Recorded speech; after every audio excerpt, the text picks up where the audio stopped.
Assalamualaikum warahmatullahi wabarakatuh. Waalaikumsalam warahmatullahi wabarakatuh. Saya ucapkan selamat pagi calon orang sukses. Amin dong. Yang mau punya rebahan. Ya kan enak aja. Pada hari ini memang kita tuh kalau pengen itu Pak duduk kelar rebahan, minum es kopi, ada terang bulan, duit masuk. Nah, ini paling enak gitu. Hanya saja mungkin sulit untuk kita. Oke, teman-teman, hari ini saya akan sedikit membahas di pertemuan tiga kita ya tentang sejarah pertumbuhan studi Islam dari transmisi wahyu Nabi hingga era jaringan interdisipliner kontemporer. Nah, jadi pertemuan kita akan bahas ini ya, sejarah pertumbuhan studi Islam. Kenapa sejarah itu penting? Ada yang memberikan suatu perkataan, katanya jas merah jangan melupakan sejarah. Sejarah itu bagian dari hidup kita. Anda kalau mau bagus sebenarnya ya, coba lihat sejarah orang tua Anda, bagaimana bekerja, dianya menata waktu sampai hari ini kita bisa sekolah, kita bisa besar. Penting mengenal sejarah itu ya. Jadi supaya apa? Kita tidak melupakan dari mana kita berasal, siapa kita ke depannya. Nah itu pentingnya kita melihat sejarah. Oke. Hari ini kita akan sedikit membahas tentang ya teman-teman ya, menggeser paradigma pemahaman. Hari ini kita harus punya paradigma yang berbeda dengan yang historis. Nanti akan fase-fasenya. Kita lihat fase-fasenya. Bagaimana dulu Islam itu, sebenarnya Islam itu dulu dari mana sih Pak ilmunya gitu? Kok sampai sekarang itu kita rasakan dan itu ada? Kita akan pelajari itu. Yang ketiga metodologis.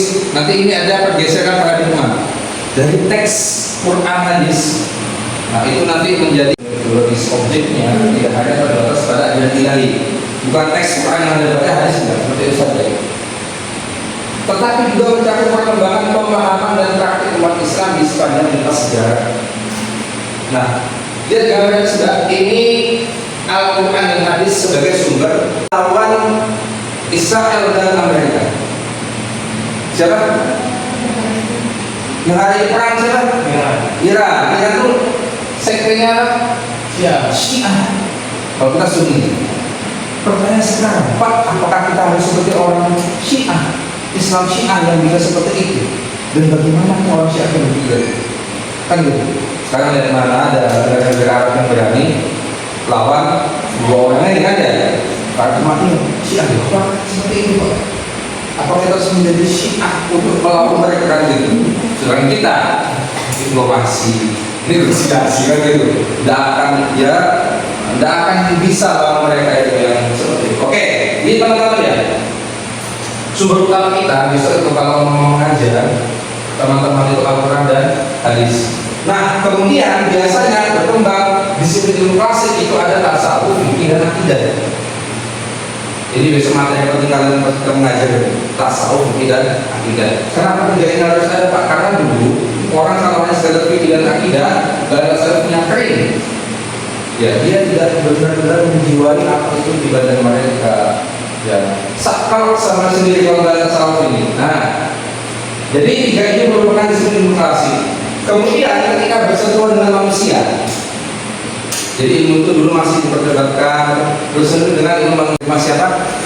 Arkom bin itu dulu. Jadi di rumah dia itu ilmu itu seperti itu langsung ya. Nabi kepada para sahabat dan di Masjid Nabawi dua ini ya. Awal seperti itu, bukan tersebar seperti itu ya. Kemudian materinya apa saja? Ternyata dulu masih sebatas berfokus pada pengalaman wahyu Al-Quran. Wahyu itu kayak misal pemimpin itu loh, misalnya Prabowo ya, misalnya itu pasti siapa yang akan menggantikannya? Nanti partai-partai itu pada memunculkan diri. Itu sebenarnya Islam ini saya katakan memang tidak lepas dari politik, kemudian kekuasaan juga dan kondisi sosial budaya itu seperti. Nah, para sahabat dulu punya fase semacam ini ya, ilmu agama dan ilmu rasionalitas berkembang berdampingan saling memperkaya. Agama dan akal hari ini harus berdampingan untuk menjadikan kita lebih berkualitas, bahkan seperti ini apa namanya Baitul Hikmah dahulu. Manusia dari menjaga lisannya. Sebenarnya kalau kita kaji, mungkin hari ini kita Pak memang berat juga mulut kita Pak. Mulut hari ini transfer mana namanya ke ketikan. Hari ini pakai jari itu komentator yang ekstrim jadi perpecahan. Itu mungkin oke lah.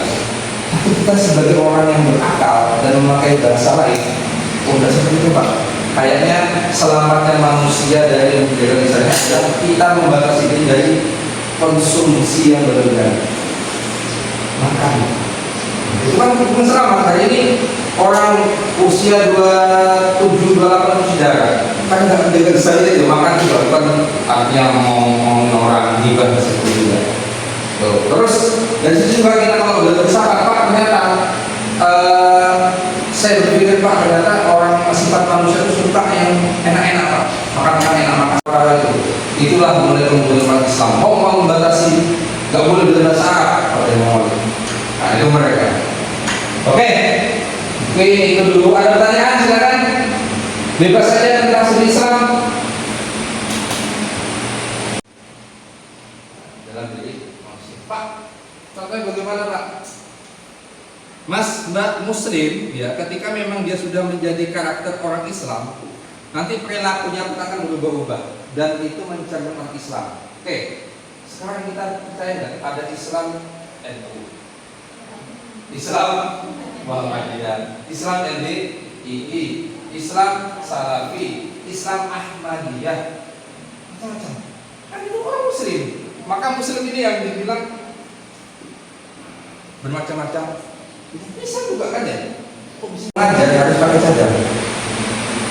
Bagaimana Muslim itu hari ini berapa ya? Bahasanya padahal yang ada matematika, bukan ngajar akidah dulu. Ngajar matematika. Karena memang Muslim itu sebagai salafi, ya, maka dia ketika masuk ke dalam kita seluruh orang biasa masuk ke dalam rasa dia bilang Muslim dia pakai cadar. Muslim. Bisa jadi ketika lulus nanti ngajar di sana terus pakai cadar. Itu bukti dong, kan gitu. Itu Islam menjadi Muslim. Udah itu gue nggak dalam. Nah ini, oke silakan Mbak. Saya ingin bertanya tentang bagaimana Islam dalam konstelasi politik dan pluralisme dan bagaimana contohnya. Oke, jadi gini. Terima kasih. Terima kasih Mas Mbak. Siapa tadi? Eva. Ajaran Islam berasal langsung dari Rasulullah Betul. dan para sahabatnya. Terus saat ini kan muncul berbagai perbedaan pemahaman dalam Islam. Contohnya tadi kayak ada Islam NU, Muhammadiyah, seperti itu kan. Nah, menurut Bapak, bagaimana kita tahu tentang dalil yang benar langsung dari Nabi? Oke. Jadi gini, perhatikan dulu. Terima kasih Mbak pertanyaannya. Jadi bedakan antara Islam dan aliran dalam Islam. Ya, pemikiran dalam Islam itu beda. Bukan Islam yang baru ya. Tapi memang Islam bercorak NU, bercorak Muhammadiyah, macam itu. Oke, sekarang bagaimana kita menyesuaikan bahkan melacak apakah yang benar-benar itu enggak? Jadi gini, sebenarnya ketika kita itu mengkaji tentang Islam sesuai dengan Rasulullah SAW itu ya, kalau saya pribadi Islam yang ada di Arab dengan yang ada di Jawa itu berbeda. Ya.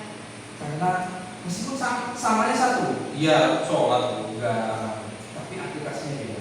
Dan itu bagian dari namanya diskursif ya, tradisi diskusi yang harus diperdebatkan, diperbincangkan, bahkan dipergauli lagi.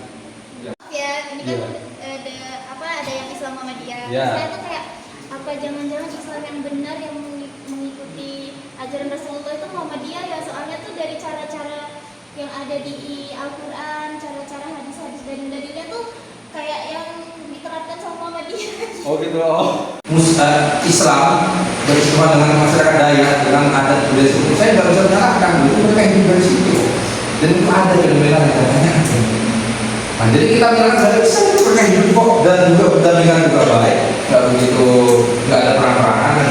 Justru ya saya lihat ketika Islam itu bisa menyesuaikan dan nilai ke Indonesia, kayaknya lebih ada paling Arab yang memang pokoknya dari sana, nggak ada pun satu kasih tuh. Kamu nanti kalau ke Arab tanya sama orang Arab, kamu rukun nggak dengan orang ini? Mana rukun dia itu pura-pura aja. Orang mereka beda pandangan Syafi'i, Hambali dan mau perang apalagi yang kayak gitu, orang gitu. Oke, bagus dulu. Dalam Islam atau Muslim. Betul. Yang saya langsung kayak garis besarnya itu kan yang mau saya jelaskan tentang Muslim Islam asal. Ya. Dimana pada awalnya kan dia memakai nama Islam, Ya. lalu dia hanya berdasarkan hadis Quran. Ya. Nah di situ para pengikutnya tidak banyak, maka dia memakai sama batik, Ya. semuanya batik pakai apa? Lapor. Lakukan itu lalu lebih ke menjelaskan tentang kepentingan kader dan hal-hal yang dijalankan.